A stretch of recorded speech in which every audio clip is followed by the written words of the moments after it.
have no vlog to upload tonight. If you act like a doormat, people will walk all over you. If you act like a door, it forces people to knock first. Oh honey, you can't take pictures. You're not allowed. Long story short, I found something.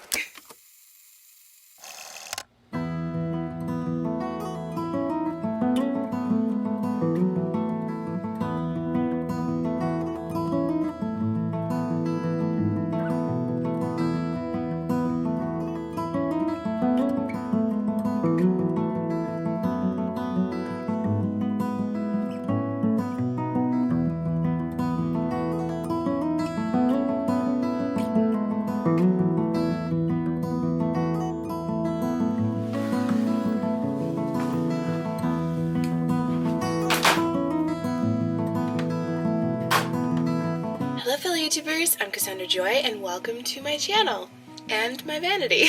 I don't think I've ever filmed from this precise angle before.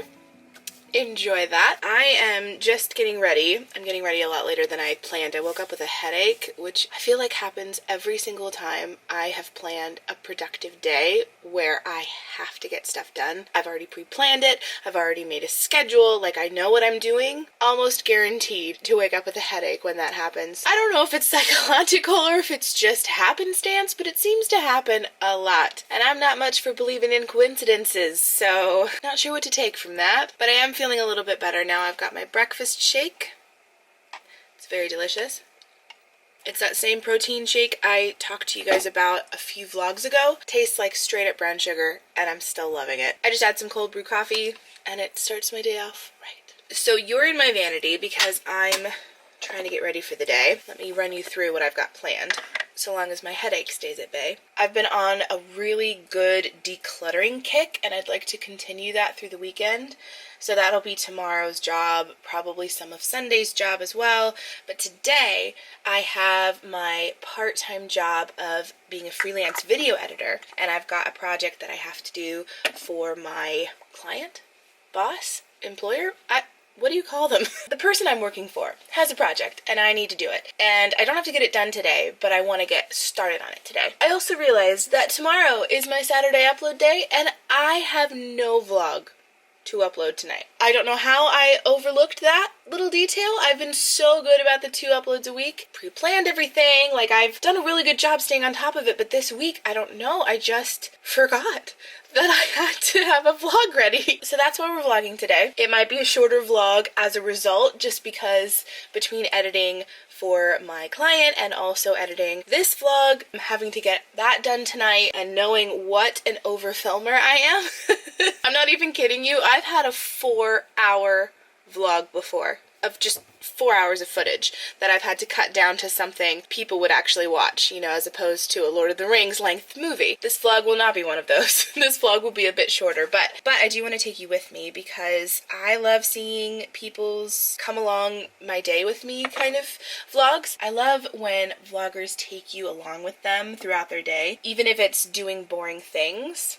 That's just an excuse to do some fun B-roll. So I'm gonna camp out at a coffee shop, and if I have time, I'd like to do some wandering around, maybe some window shopping, you know, make it a little bit interesting, not only to break up the monotony of my editing day, but also to give you guys something fun to watch. This morning I also realized when I was looking for clothes to wear, I quickly realized that today was the day I needed to do laundry because I had no pants to wear. And, you know, it's a little cold to go out with only half of my outfit on, so so I'm doing a load of laundry. I'm gonna wear one of my thrifted jeans. I'm so excited to wear them. They fit me perfectly. It was such a cool find. I think they were only $4 or something ridiculous. I am so happy with that find. So yeah, the plan is to hole up in a coffee shop. I want to go to a bookstore that's across the road from the coffee shop we'll be going to. I want to just browse. I'm not buying anything.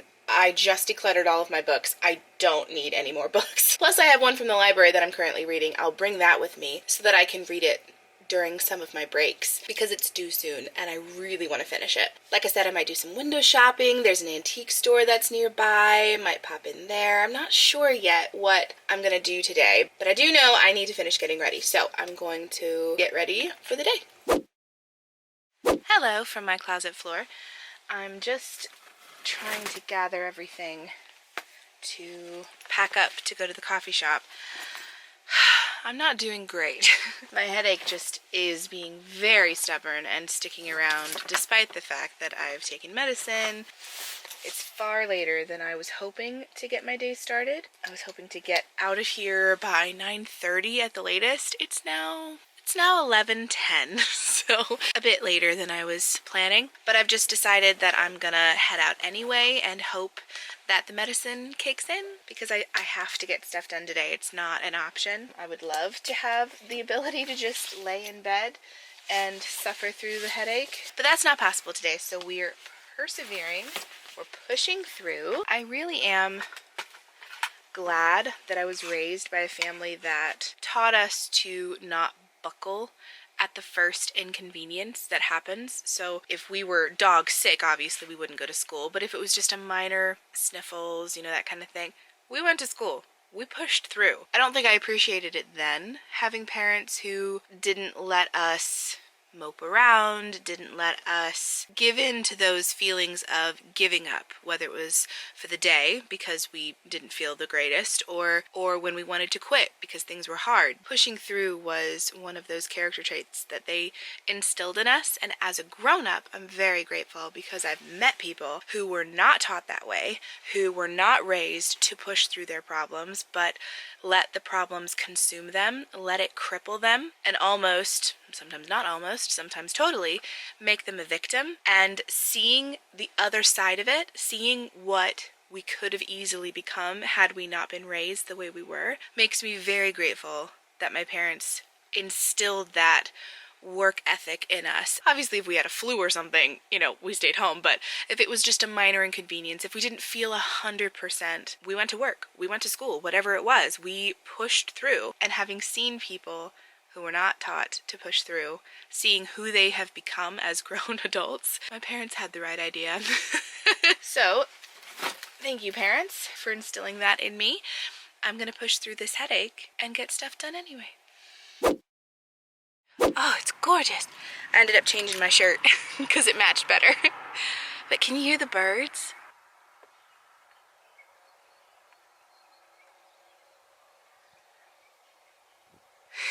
I hope you can hear them. They're clearly so happy. The weather's beautiful today. It's gorgeous. It's above 50, which is so nice and welcome after such a cold front we've had. And having the sunshine is so nice. If I can, when we get to the coffee shop, I want to find a sunny spot and sit in that for a while. I might even drive with the windows down. It might be a bit cold for that, to be honest, but I just really want to have all the sunshine in the car. Oh, gonna do that, yeah. Oh, I need to get gas. Oh dear. Okay, well, I'm gonna get gas before heading out, but I'm also going to get some lunch so that I can take it with me, eat it there, so I don't have to worry about leaving because I'm hungry. I really want to camp out there for a while. Hopefully there's a table available. I'm leaving so late. It's almost noon now. If I leave right now, I'll get there right at noon, but I have to stop and get lunch and gas, obviously, so it'll be later than that. I need to put lipstick on, too. Just using the Meet Matte Hues lipstick by The Balm, and it's in the color Charismatic. I really like it. So I really love the coffee shop I'm taking you to. I've taken you there before.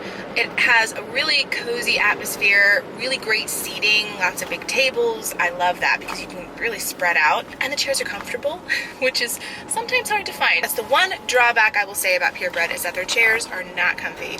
Maybe that's by design. Maybe that's so that you don't camp out like I always do.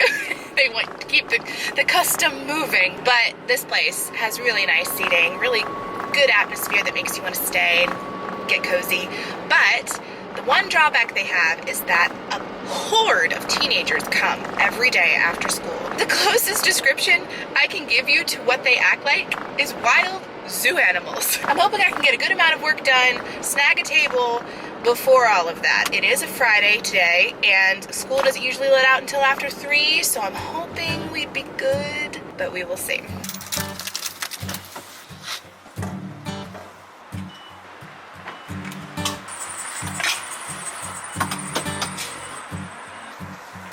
Oh my word. Gas prices have skyrocketed. Usually it would cost me $30 to fill up my tank. Now it cost me almost $45. Jeez. Oh, that was painful. That's depressing. Passing by my old high school. To summarize it in the nicest way, my school was run by people who cared more about the money coming in than the people in it. They cared about people making some lovely donations, and those people who made the donations got preferential treatment. And then the average Joes like us, who had just as much right to have a voice and either agree with or dispute how things were run, average Joes were not looked on with respect of any kind. We were the scum under their boot, and we were lucky to be there. It was one of those kind of places. And I have no problem talking about it because I think people need to know. I will not say that my experience is everyone's experience, but I had a bad experience. And I don't think it would be right of me to not say that I had a bad experience and to not call out the people who could have made that experience a whole lot better if things weren't so political and money driven. And considering I went to a Christian school, that's a poor example of Christian leadership and authority. And I'll just leave it at that.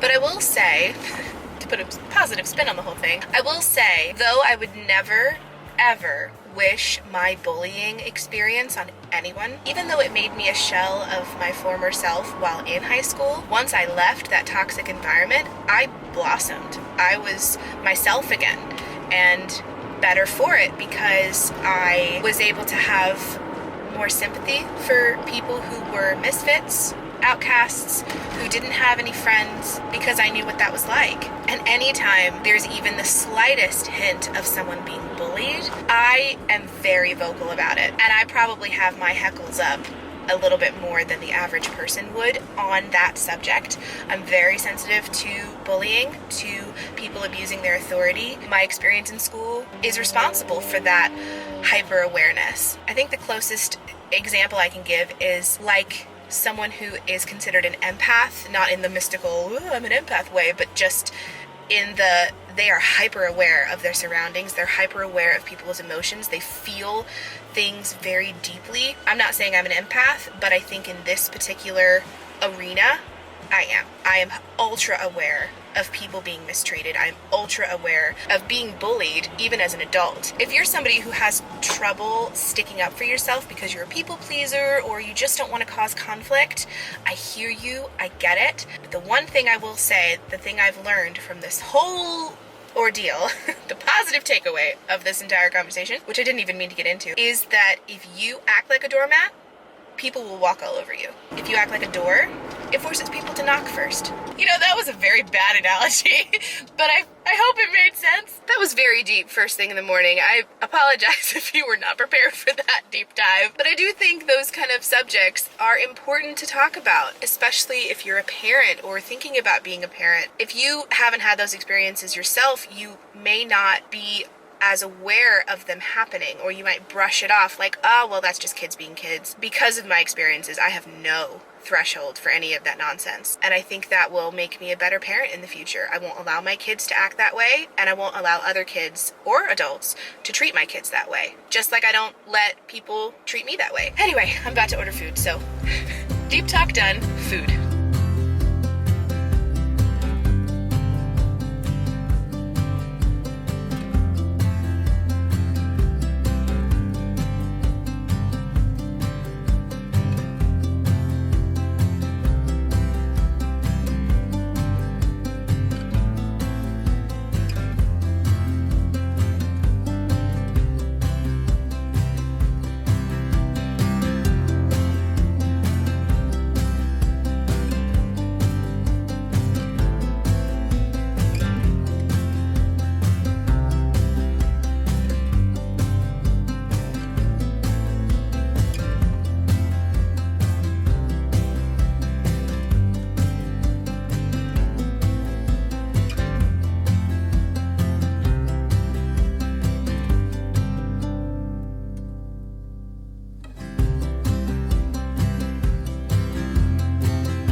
project yet because the person that I'm working for sent me something different, which was not what I was supposed to be working on. So I have about 30 minutes to kill, so I've decided that I'm gonna work on my book a little bit while I've got a chance. It's not long enough for me to leave and go do something else, so I figured I'd stick around and work on a different thing, my book, and make some time for that, which I haven't done in so long, and it feels so good to delve back into those characters and the plot and all that. So I'm gonna do that for a little bit until I get the right files.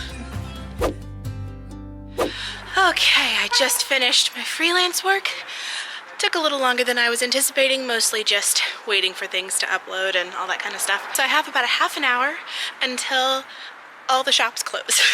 So we're gonna have to make this quick. I'm running back to the car to put this away so I don't have to lug that around, and then gonna walk back and see if I can check out the bookstore, maybe the antique store, if there's time.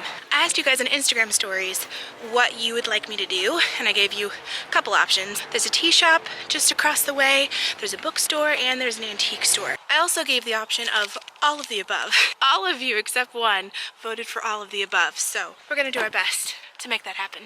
What time is it even? Ooh, I have 20 minutes. 20 minutes to get this all done. Oh my, okay. Well, we'll just cross the street and we'll go down all of the shops and see how many we can get done in 20 minutes.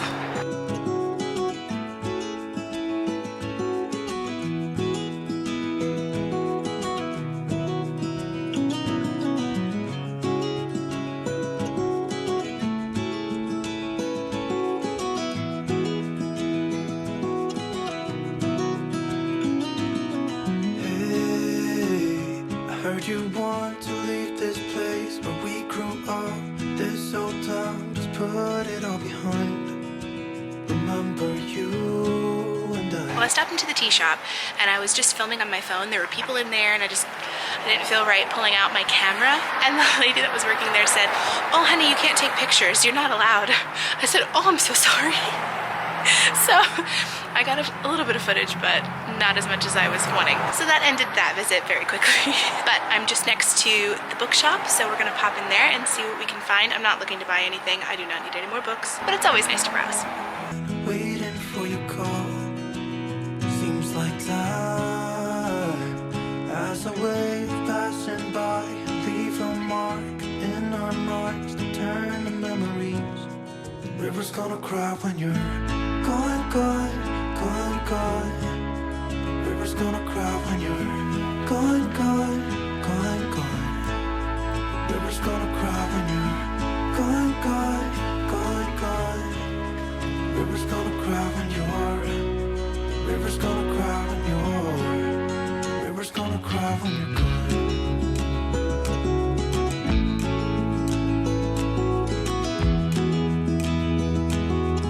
Oh my goodness, made it by the skin of my teeth. That was the hardest vlogging I've ever had to do because there were so many people. So the tea shop I went into, everything was fine. I filmed on my phone, like I said, because there were other people and I just felt really self-conscious pulling out a camera as opposed to a phone. I feel like phones are a little bit more socially acceptable, but then the worker told me I couldn't take photos. She was very kind about it, but I was instantly like, the shame. And I'm just like, oh, I'm so sorry, I didn't know. And I obviously immediately stopped filming, but then that was that. I couldn't film anymore. But then I went to the bookstore that was right next door and did a little bit of browsing, looked at the mystery section, the fantasy section. I did ask if they had The Midnight Library, which is a book I recently read, and liked it enough that I wanted to add it to my library. They didn't have it. And something I'm always on the hunt for is Vogue or other high fashion coffee table books. I saw one there a year ago. I haven't been there in over a year. Oh my, it's been that long. And it was really expensive even for a discounted price, and I just couldn't buy it then. I couldn't justify it. So I just happened to ask if they had any Vogue or high-end fashion coffee table books. They said, well, there's some in the basement, you're welcome to take a look. And one of the workers said that she would come with me, which was lovely of her to offer. And I didn't mind at all, except that I couldn't film because she was right there. Couldn't film me finding the book. I couldn't film me, you know, wandering around in the basement, like nothing, because she was right there. And I feel like even a phone would have been a little inappropriate, I guess would be the word. Long story short, I found something. So this is a history of 20th century fashion book, and it's obviously Vogue, which is really cool. There's a quote on the back by Coco Chanel that says, "Only those with no memory insist on their originality." Ooh, she sounds sassy. This is the exact book I saw a year ago in the basement. It was for $50, and again, I could not justify buying something for that price, even though it is Vogue and even though it is discounted. So I asked the worker that was with me, do you think they would take $30 for it? And she's like, well, you can always ask. So we went upstairs and she asked for me, and they said, well, can you do $35? And I said, sure. But while I was climbing the stairs, I happened to see this book. It's a collection of poems by Emily Dickinson for $5. So just on a whim, I asked, okay, so I know you said $35 for this book, but I want to buy this book, which is $5. Would you take both of them for $35? And she thought about it for a minute and she's like, okay, I can't believe I got these for that little amount of money. I'm so happy. This is so cool. I love the vintage design of this book cover. The flowers are so pretty. The back says, "This is my letter to the world that never wrote to me. The simple news that nature told with tender majesty. Her message is committed to hands I cannot see. For love of her sweet countrymen, judge tenderly of me." I just love books like this with poems in it, especially ones made by famous authors. I really want to look through it. I thought you guys might too. Just browse through it a little bit. Ooh, looks like somebody was doing research. Little check marks and highlights. I'm pretty sure my grandma had something similar to this. Obviously she didn't live in that time period, but the button down with the very form-fitting coat bodice, I think she definitely had something similar. Look how neat. Do you know, this would be great research for another book I'm writing. Not the book that I've been working on, but it's one that I sort of wrote. It needs a complete rehaul. It takes place in the 30s, which I know next to nothing about, except that I really like the 20s and 30s, and I just thought it was a good time period to pick. Plus, it takes place in Egypt, and a lot of archaeology happened in that time frame, so I thought it was a good time period for the setting. But this might actually help me describe some of the outfits and sort of get a feel for how things looked back then. Obviously, this is Vogue, and a little bit fancier than the average woman would have worn, but the principle of it is still helpful. Oh, that's gorgeous. Look at that. I'm telling you, they just don't make things like this anymore where it really flattered a woman's figure without having to show a bunch of skin, without having to cling to every little curve. It flattered the hourglass shape. Oh, this is so cool. I would love to scan this in and print it out. Okay, I'm definitely going to have to delve into this and read all the things, and oh, so cool. And then this one, collected poems in a library. Ooh, how apropos. A precious moldering pleasure 'tis to meet an antique book in just the dress his century wore, a privilege, I think. His venerable hand to take, and warming in our own, a passage back or two to make to times when he was young. His quaint opinions to inspect, his knowledge to unfold, on what concerns our mutual mind, the literature of old. That's so cool. Oh my goodness. This is why I love poetry. I think it just speaks to people in a way that novels don't quite, but I can't tell you how many quotes I've saved on Pinterest. Poems by Atticus and Butterflies Rising that just have spoken to my soul and reflected something I felt and thought I was alone in feeling.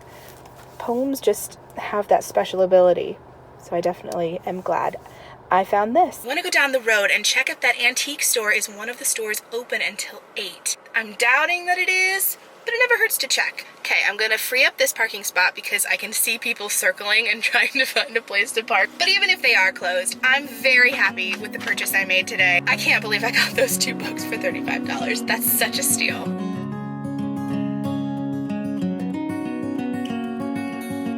Nope. They're closed. Phooey.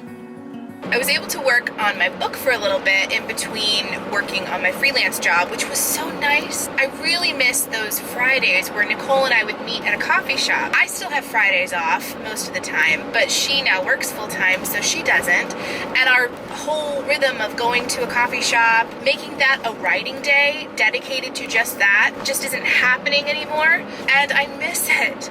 I miss delving into my story. I miss being in the heads of all of my various characters. There's just something cathartic about it. The joy of escaping into a world that is not real for a while. That's honestly why I fell in love with reading, is because I got to escape into another world, into another person's head for a while. And I think that in itself is the lure of books. And the fact that I love escaping into a world that I have created, I feel like speaks volumes to the quality of book it is. I'm not trying to brag or anything, but I just know that the advice that's always given is write a book that you yourself would want to read. And I've done that. I've written a book series, 3 books that I would myself want to read. Book 1 is finished. It's written beginning to end.